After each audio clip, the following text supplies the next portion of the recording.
시청자 여러분 안녕하십니까? 정현정입니다. 오랜만에 제주 전역에 비가 내렸습니다. 오전 한때 내려졌던 호우주의보는 모두 해제됐습니다만 제주 사회에 내려진 2공항 갈등주의보는 오히려 확산되는 듯합니다.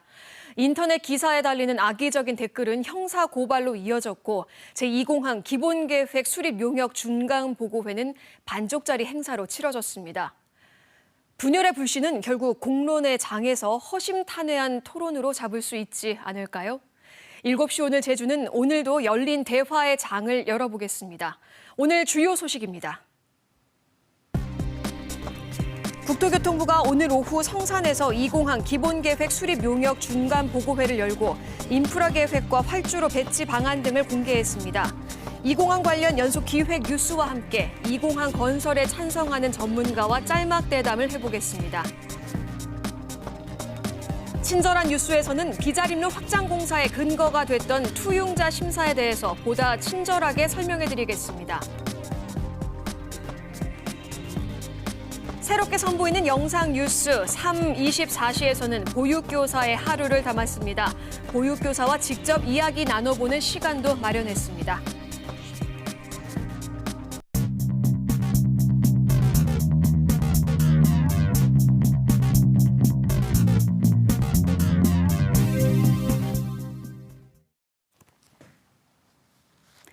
오늘 하루 뉴스를 정리해드리는 뉴스브리핑 손보련입니다.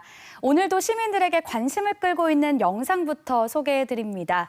7시 오늘 제주에서 세월호 5주기 기획뉴스로 마련한 파란 바지 의인 김동수 씨 영상이 KBS 제주뉴스 페이스북에서 화제가 되고 있습니다. 지난 7일간 1,500명 가까운 사람들에게 전달됐고요. 60여 명이 적극적인 반응을 보였습니다. 참사 이후 5년이 지났지만 트라우마로 고통 속에 살고 있다는 김동수 씨의 안타까운 소식이었는데요. 김동수 씨가 절명의 순간에서 학생들을 구해냈던 것처럼 이제는 우리가 그의 손을 잡아줘야 한다는 메시지가 많은 사람들에게 공감을 이끌어내고 있습니다. 오늘 첫 뉴스는 2공항 속보로 시작하겠습니다. 성산의 제2공항을 짓기 위해서는 대규모 도로 건설도 필수적인데요. 천문학적 금액의 도로 건설 비용을 영남권 신공항 용역에서는 모두 포함해서 분석했는데 제주공항 사전 타당성 용역과 예비 타당성 조사에서는 모두 빠져 있는 것으로 확인됐습니다. 최승민 기자의 단독 보도입니다. 제2공항 기본계획 수립 과정에서 제시된 접근도로 사업은 모두 6개. 서귀포시와 제2공항을 잇는 4차로와 이른바 제성로 2차로를 신설하고 환경훼손 논란이 있는 금백조로를 비롯해 번영로와 남조로 등 4개 구간을 4차로로 확장하는 계획입니다. 현재 계획된 사업비만 무려 1조 원을 넘습니다. 하지만 이 같은 제2공항 접근도로 건설 비용은 사전 타당성 용역과 정부의 예비 타당성 조사 결과에 모두 빠져 있습니다. 비슷한 시기에 이뤄진 영남권 신공항 용역 사전 타당성 보고서입니다. 입지 평가를 위한 비용 항목에 수천억 원대의 접근 교통망 건설 비용이 포함되어 있습니다. 접근 교통망 비용은 예비 타당성 조사 단계에서도 검토됐는데 무려 5천억 원 이상 늘면서 신공항 건설의 경제성이 떨어지는데 영향을 미쳤습니다. 이 도로 접근 비용을 아예 빼버리는 상황이거든요. 그러면은 비용은 축소시키고 그 다음에 편익은 높다라는 그런 착시 현상을 노린 게 아닌가 이런 생각이 듭니다. 하지만 사전 타당성 용역지는 여전히 연락이 닿지 않고 있고 예비 타당성 조사를 한 한국개발연구원은 국토부가 의뢰한 대로만 분석했다고 밝혔습니다. 기본적인 진입도로는 거기에 포함이 돼 있긴 한데 김해신공항처럼 대규모 접근교통망 계획까지 포함해서 이렇게 의뢰된 건 아니고 교무부처에서 의뢰된 사업 계획에 대해서 저희가 검토한 거로 생각합니다. 대규모 접근도로 계획은 2공항 기본계획 수립 용역 과업에도 주요 항목으로 포함돼 있습니다. 하지만 포스코가 시행 중인 기본계획 수립 용역 중간보고 자료에는 도로 건설 관련 내용이 모두 빠져 있습니다. KBS 뉴스 최승민입니다. 노숙인과 장애인들을 불법 감금한 도내 한 복지시설에서 과거 보조금 횡령도 있었다고 하는데요. 왜 수년이 지나서야 이 같은 혐의가 드러나게 된 건지 행정의 관리 사각지대를 안서연 기자가 취재했습니다. 경찰 수사로 노숙인과 장애인 60여 명을 불법 감금한 정황이 확인된 서귀포 지역의 한 복지시설. 경찰은 시설 원장의 보조금 횡령 정황도 포착했습니다. 지난 2010년 직원들이 시간에 근무를 한 것처럼 서류를 꾸며 서귀포시에 허위로 청구했다는 겁니다. 시설 원장은 사무적인 일이라 잘 모르겠다며 잘못이 확인되면 처벌받겠다는 입장. 경찰이 확인한 허위 청구 금액만 1,200만 원으로 서귀포시는 매년 지도 점검에서조차 이를 발견하지 못했습니다.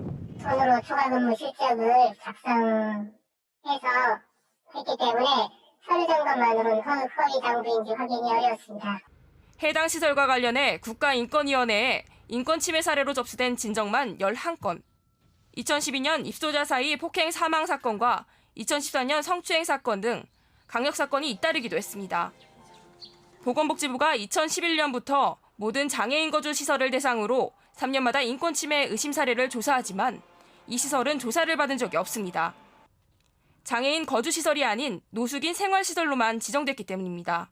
시설장 교체만으로는 이런 문제의 재발 가능성이 없다고는 보기 힘들기 때문에 인권 유린이나 혹은 어떤 학대나 폭행들이 이루어졌다라고 본 이제 시설들에 대해서는 그 법인 자체에 좀 자격이 있다라고 좀 판단할 필요가 있지 않나라고. 민관 위탁의 문제란 지적도 나옵니다.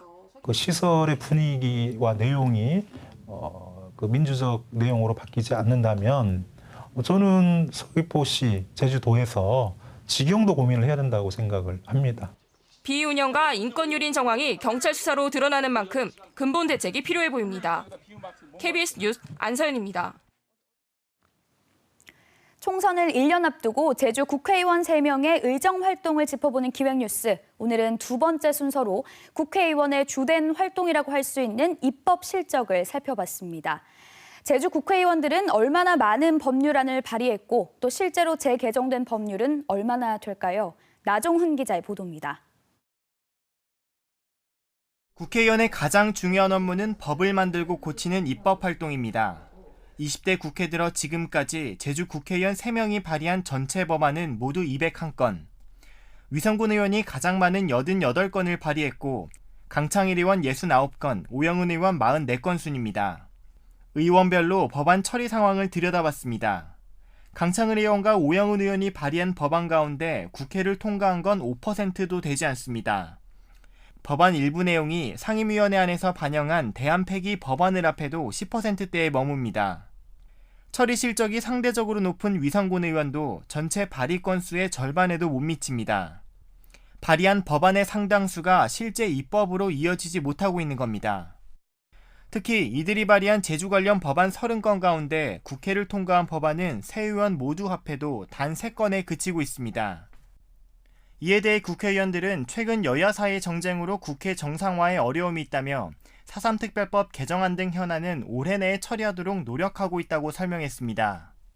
4.3과 관련된 법률, 특별자치도와 관련된 법률 등을 개정을 해서 제주가 발전하고 제주도민 이익들이 향유될 수 있는 방향으로 이루어질 때 국회의원들에 대한 평가는 도민들이 긍정적으로 이루어질 것이라고 생각하고 20대 국회 출범 뒤 지금까지 121차례 열린 국회 본회의에서 제주 국회의원들이 5분 자유 발언으로 제주 관련 법안 통과에 국회 협조를 구한 건 단 한 번뿐입니다. KBS 뉴스 나종훈입니다. 오늘 성산읍 체육관에서 열린 제2공항 기본계획 수립 용역 중간보고회에서 국토교통부는 제2공항과 기존 제주공항과의 역할 분담과 관련해 제2공항에서 국내선 절반과 국제선 모두를 분담하는 기존 방안을 넘어 저비용 항공사 특화와 항공사별 분리, 대형 항공사 특화 등 여러 대안을 검토하고 있다고 밝혔습니다. 또 제주 지역 항공 수요는 2055년 기준 4,100여만 명으로 사전 타당성 용역 때보다 400만 명가량 줄었고 활주로 배치는 기존 원안이 가장 우수했다며 주민 의견 등을 수렴해 10월에 기본 계획을 고시하겠다고 설명했습니다.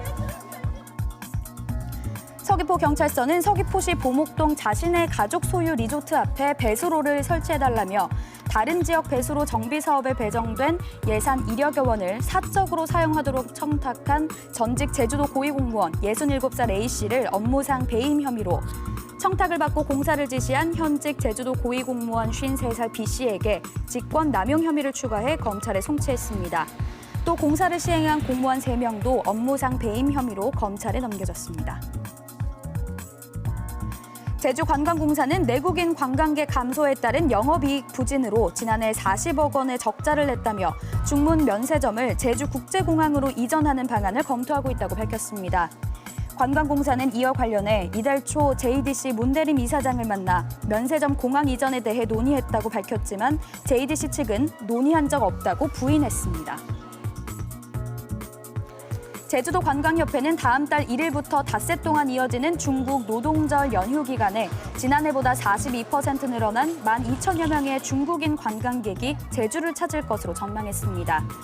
반면 27일부터 열흘 동안 이어지는 일본 황금 연휴 기간에 제주를 찾는 일본인 관광객은 지난해보다 7% 감소한 3,000명으로 전망됩니다. 비장애 형제 자매들에 대한 정책 확대가 필요하다는 KBS 보도와 관련해 제주도가 대책을 마련합니다. 제주도는 그동안의 일회성 정책에서 벗어나 내년부터 비장애 형제 자매를 대상으로 예산을 반영해 장기적인 정책을 발굴하겠다고 밝혔습니다. 지금까지 뉴스 브리핑이었습니다. 앞서 뉴스 브리핑에서 보셨듯이 오늘 오후 성산읍에서 제2공항 기본계획 수립 용역 중간 보고회가 열렸는데요. 이 자리에 지난 3월 제2공항 사업에 힘을 싣기 위해 새롭게 출범한 공항 인프라 확충 범도민 추진협의회 양성창 소장께서 함께했습니다. 안녕하십니까? 안녕하세요. 한 차례 연기됐다가 열렸죠. 예. 오늘 분위기는 좀 어땠나요? 하여튼 다 좋은 분위기에서 순조롭게 일단은 진행은 됐습니다. 네. 설명회의 과정이라든지 질의응답도 아주 차분하게 네. 진행됐습니다. 네, 아무래도 반쪽짜리 행사라서 좀 아쉬움은 있지만 그래도 순조롭게 잘 진행이 됐다라고 말씀을 해주셨는데요. 오늘 꼭 이야기했어야 할 중요한 사안들이 다 다뤄졌다고 보시나요? 예, 하여튼 지금 용역에서 항공수요 예측을 다시 했고요. 활주로 이제 시설 배치 방안들을 여러 대안을 가지고 검토하고 그거를 또 평가도 했습니다. 예, 그리고 그 주민 상생 방안들이 제시되었습니다. 현재는 주민들이 상당히 좋은 반응을 하는 걸로 느꼈습니다. 네, 오늘 보고에서 이 논란이 된 사안 가운데 하나가 바로 항공수요 예측이었는데요. 2055년이죠. 기준에서 4,100여만 명으로 4년 전 사전 타당성 용역 때보다 400만 명가량 줄지 않았습니까? 예. 해를 거듭할수록 이렇게 항공수요 예측량이 떨어지는데 여기에 대해서 걱정하지 않아도 될까요? 그것은 이제 용역 연구자들이 그 예측 기법에 따라서 다소 차이가 나기도 하고 달라지기도 합니다. 어차피 예측은 예측이고요. 네. 다만 새로운 공항을 건설하는 규모를 정하는 데는 이것이 기준이 되기도 합니다. 네. 이런 우려가 나오는 이유가 바로 그 오버 투어리즘에 대한 우려 때문이 아닐까 싶은데요.